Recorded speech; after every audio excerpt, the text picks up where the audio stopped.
Hello. This testimony is about faith, difficult struggle with sin, and dramatical quest for God and the truth. I don't have stories of supernatural wonders that I can offer you. I want to tell you about my path to God. Of course, it is still far from being completed, but nevertheless, it would not be bad to look back now for my own benefit, and maybe for the benefit of readers. Analyzing everything that I have experienced, we can learn from our experience or mistakes. I must tell you about my life in general. At the same time, I warn you that I will have to tell a lot of negative things from my life. My story is a psychological drama. Therefore, if you find it psychologically difficult to deal with negative information, then know for yourself whether you want to read this. My name is Daniel Hosseini. In Russia, for some reason, I had the surname Popov after my mother. I was born in 1985 in Voronezh, Russia. My mother, Inna Vladimirovna, is a native of Voronezh. My father, Sher Mohammed, is a native of Afghanistan. 2 or 3 years after my birth, he took me to Afghanistan for a vacation. There I was circumcised and they dedicated me to Islam. But never in my whole life I practiced it, and father didn't give me an Islamic upbringing. Their cohabitation I cannot call family because there was no love and peace between them. But the first 5 years of my life were not so bad as the later years. My childhood and school years were extremely difficult. My parents didn't give me any upbringing and love. I spent my early childhood in the yard adjoining the house where I lived. But there I was constantly humiliated by my peers as a black boy, so they teased me every day by calling me names like Negro, Negro, Black Negro. From this, I became withdrawn, embittered, and extremely wild. In fights in early childhood, I showed extreme cruelty. Feeling the energy of man-hating racism, I hit them on the head with a stick, threw stones at them. But I don't remember this anymore. I only remember that I also got it badly. It was the same at school, but at school I was extremely coward, maybe because then I grew up without a father. I studied in general very bad. Never seeing the meaning of my life in anything, I had no motivation to study and no dream of a future profession. Nobody prepared me for the future, and I did not see any future prospects for myself. When I was 5 to 7 years old, my father began to live separately from us. And we, mother, I and my younger brother lived together in a one-room apartment. Mother never worked and didn't want to, apparently, and we lived on my father's money and the child benefits from the state. I don't know exactly what my father did. And in general, I don't know much about my parents, since they didn't tell me anything special about themselves. I heard that my father worked as a businessman selling cars from Germany, but I doubt that his work was limited to this. When I was 12 years old, my parents and I began to live together again in my father's apartment. I wanted it then, but there was never any love in the family. So for what reason my father began to tolerate my extremely quarrelsome mother again, I do not know. And how they met and got married is not clear. When I much later was on Athos as a novice, I was repeatedly asked this question. When I asked my mother about it, she simply waved her hand and said nothing. My father said that when he lived as a student in a hostel in Voronezh, my mother came to him and extremely humiliated herself before him, trying to make him her boyfriend. He refused for a long time, but then bowed to her pleas. He felt sorry for her and he allowed her to be with him. And when I was born from their extramarital intercourse, they entered into a civil marriage. There was an almost constant feud between my parents. In early childhood, I remember my father constantly saying in his squabbles with my mother, "What an ass I am that I married you. It's over. We're going to divorce tomorrow." But the days passed, and for some reason there was no divorce. I also saw violence at home and got used to it. Then, when my younger brother was born, I also began to use this violence against him. Often in my soul, I sincerely repented of this, but the passion and lack of self-control took over. In 1999, we immigrated to the Netherlands. What interest this immigration was for my father, I do not know. I had heard that he got some problems with mafia because of money and wanted to be saved from their threats.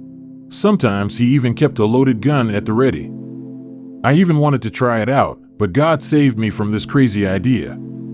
I only know that I myself wanted to emigrate to the West, which seemed to me a boon, perhaps because of the impressions of those gifts and treats that my father brought us from Germany. So I fairly often begged my father to do this, but later regretted it bitterly when I was there as a refugee, to my sad surprise. In November 1999, we left Russia on a tourist visa for Germany, as far as I remember. In Germany, while staying with relatives in the city of Essen for a short time, my father took a decision to emigrate to the Netherlands. With the help of acquaintances or contacts of my father, we entered the Netherlands, stayed some days illegally there, and at last surrendered as refugees.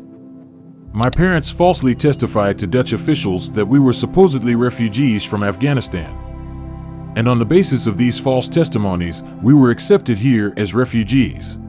For a long time, we lived in this state until 2008. In 2001, my father emigrated to another country, UK, by himself, entering there illegally, as I later heard it from him. In December 2008, we received a residence permit in the Netherlands. Since then, we have been living separately from each other. Later, I will tell more about it. Life in the refugee camps was a nightmare for me. Although we were provided with everything financially, the new, unusual for me habitat among various refugees, not always respectable people from Africa and Asia, and the endless expectation of obtaining a residence permit were unbearable suffering for me. Our request for asylum in the Netherlands was repeatedly denied by the authorities. Apparently, they realized that my parents gave them false testimony, but nevertheless, we were not deported anywhere. Apparently, my mother managed to lie in such a way that it made a convincing impression on everyone, judging by the testimony from those archives that I received later from the Immigration and Naturalization Service. In the refugee camp, we shared one multi-room apartment with other neighbors. It was a family from Azerbaijan, Alekper and Zenaida, and their 2 children. We had a complicated relationship with them. I heard about love affairs between the 4 adults, which brought forth not only friendship, but later also jealousy, envy, mistrust, hatred that they expressed in quarrels, gossips. After immigration, my father began to beat me harder and more often, and later there were more violent beatings of my mother because of my behavior and her whoredom, as he called it. My mother slandered very much both me and my father when spending her time and gossiping with our neighbors in the living room, which was built for 2 families in every building of that refugee camp of Grootegast.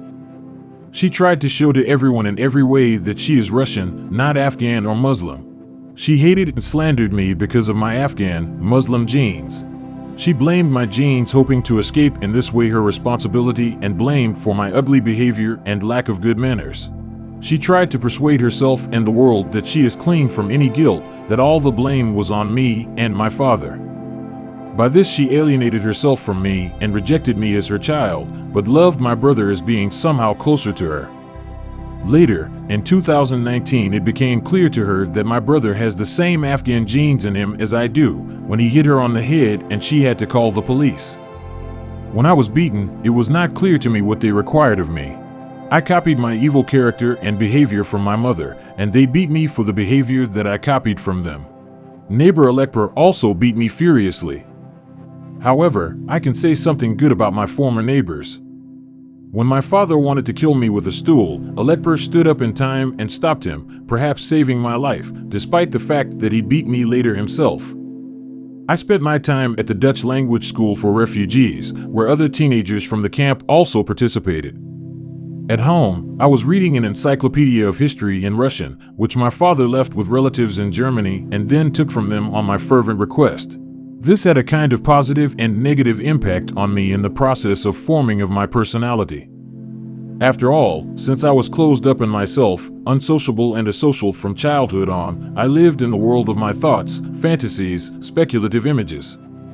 And any information read or seen had an impact on my inner world. I was in a split state of communication with myself. During that period, we changed our refugee camps several times. And everywhere I had the same troubles and difficult condition. After my father went away, it was very difficult for me to live with my mother because of her unbearable nature and her constant desire to control everything around her, which had a very bad effect on my psyche. I left my studies in 2003, not seeing any future prospects for myself. I lived with the nightmare thought that this state of cohabitation with my mother and life in a refugee camp would last forever, and I would neither be deported nor given a residence permit. Then I started to masturbate. It became an irresistible addiction for me, which did not leave me alone for a single day. Now, thanks to increased ascetical exercises and some positive changes in the past years, I refrain from this. Thank God for that. I didn't have a job either, and we were not allowed to work. In 2002, I received baptism in the Russian Orthodox Church of Saint Transfiguration of the Lord in the city of Groningen. My mother brought me to this parish at my insistent requests, for I was then so dependent and shy that I could not do this by myself, although I was 16 years old. After the baptism, she asked me for a baptismal certificate in order to make a copy. Apparently, for my mother, this was another argument for the Dutch authorities not to send us to Afghanistan as Christians, although she herself did not go to church regularly. I have never seen her confessing or earnestly praying in the temple. Hieromink Anyafrai, Valiant, baptized me in 2 weeks, so quickly that he didn't even assign a catechumenal period for me to prepare for it. He only gave me, at my request, a text with the creed. May God reward and bless him. I knew little about orthodoxy then, but thanks to reading a book that a good friend of mine gave me, I knew cognitively the basics. But the problem was that I wasn't integrated in the tradition, and what's worse, I didn't see the need for it. And because of my hurrying with baptism, my mother brought also my brother to the baptismal font, but he is absolutely not interested in faith or God whatsoever. Later he even told his dream wherein he saw Jesus coming to him while he fled away from him. So I regret now very much my impatience, irrationality, and dishonest attitude towards God and the lack of common sense and logic. I had faith indeed, but there was no one in orthodoxy to instruct and confirm me. Even Fr. Anyafrai, a Dutchman of mixed origin, did not consider it his duty. But what motivated me to be baptized? Perhaps I wanted to become a member of the church, a community of Christians, and this would give me a hope that this would bring improvement for me in my gloomy state of being. But I didn't realize that the essence of a true Christianity is to have a living, honest, and personal relationship with God, and that I had to work hard on myself in order to achieve it. And yes, God accepted me and appreciated the faith hidden in my heart, and I feel that after baptism and chrismation I received the tangible grace of the Holy Spirit. However, alas, I did not know what it was for specifically and how to use it. The day after the baptism, I also had some sense of the fear of God and the spiritual awareness that every deed, thought, and movement of my soul is being counted by God, and that will be decisive for my fate on the great day of judgment. But I did nothing with it, because I didn't know how should I change myself. The merciful Lord was waiting for me to understand this and become a person responsible for his actions. And so I became Eastern Orthodox, but after the first enthusiasm, I stopped going to church and continued to live in my closed state of traumatized loner. I tried to understand who I am and what I should be. I tried to see myself as a Russian and even went into nationalism, with which I got accidentally infected in Russia from some Nazi guys. I will tell more about it later. Then I began to rave about inventing another ethnicity for myself, since my father is an Afghan, identifying myself with another people with whom I am not related and being proud of their history. But probably there is no need to go into details here, because this is pure insanity in a state of idleness. And I am terribly ashamed for all these delusional sins. I was confused because I was of mixed ancestry and could not determine who I was. Now I understand that an intensive unseen warfare with the demons had begun right after my baptism. They do their best to prevent Christians to be saved and take the place in heaven that they lost by following Lucifer and revolting against God. They wage their war through thoughts and fantasies that determine our life. My another problem was that Eastern Orthodox Church doesn't evangelize like Jehovah's Witnesses, and in fact is sick with ethnophiletism, which says orthodoxy is for Orthodox ethnical nation, no external evangelism is needed, which it itself condemns as heresy, but nonetheless tolerates this kind of mentality of some cradle Orthodox. Then, about a year after my baptism, thanks to increased inner suffering and suicidal despondency, I realized that I had to go to church weekly and fulfill my Christian duties. I also began to realize that Orthodox Christianity is a religion for all peoples, so I shouldn't feel inferior in the church because my dad is an Afghan Muslim and I'm not white. Earlier, this stereotype, ethnophilitism, was a big obstacle for me in the matter of religion, but there was no one to help me overcome it, like all my other complexes and stereotypes. Partly it was because I myself was not able to comprehend it and express it in words. I began to borrow various spiritual books in Russian and some in Dutch from the church and read them at home. However, a period of new religious euphoria brought me to a new catastrophic extreme. As I said, I dropped out of school, but I dropped it in part because I got carried away with the ideas of monasticism from books, although I did not know how to live like a monk or as a hermit, and besides, I began to masturbate. But alas, from this I did not understand God's indication that the way of life that I chose is not pleasing to Him. And now I regret it terribly. Monasticism was a kind of escape from my miserable life for me. I did not live by living faith and communion with God, but followed religion as an abstract ideology, which was formed in my mind through reading spiritual books, acquiring in my fantasies the features of a kind of monastic ideal. And I tried to embody this ideal, and it also turned out crazy and illogical. In 2005, we were transferred to a new place of residence in the province of Limburg, in the south of the Netherlands.